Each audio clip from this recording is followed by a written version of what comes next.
મૂસાએ વચનના દેશમાં 12 જાસૂસો મોકલ્યા. તેમાંથી 10એ કહ્યું, અમે ત્યાંના લોકોને કદી હરાવી શકીશું નહીં. પરંતુ યહોશુઆ અને કાલેબે કહ્યું, ઈશ્વરની સહાયથી અમે તે કરી શકીશું. ગભરાઈને લોકોએ 10 જાસૂસો પર વિશ્વાસ કર્યો. દેવે કહ્યું, ફક્ત તમારા બાળકો યહોશુઆ અને કાલેબ સાથે વચનના દેશમાં પ્રવેશ કરશે.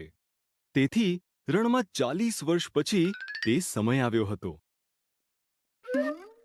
યહોશુઆએ 2 જાસૂસોને યરીખો મોકલ્યા. તેઓ રાહાબ નામની એક મહિલાને મળ્યા, જેણે તેમને છુપાવી દીધા અને દીવાલથી નીચે ઉતારીને ભાગવામાં મદદ કરી. તેઓએ તેને અને તેના પરિવારને બચાવવાનું વચન આપ્યું હતું. ઇઝરાયેલીઓએ યર્દન નદી પાર કરી. યાજકો પ્રથમ કરારકોશ લઈને નીકળ્યા. જ્યારે તેમના પગ નદીને સ્પર્શ્યા, ત્યારે તે વહેતી બંધ થઈ ગઈ.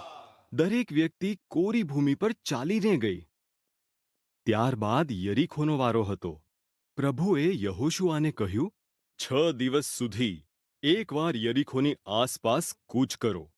પછી 7મે દિવસે 7 વાર આસપાસ કૂચ કરો. રણશિંગડા વગાડો, હોકારો કરો, દિવાલો નીચે પડી જશે.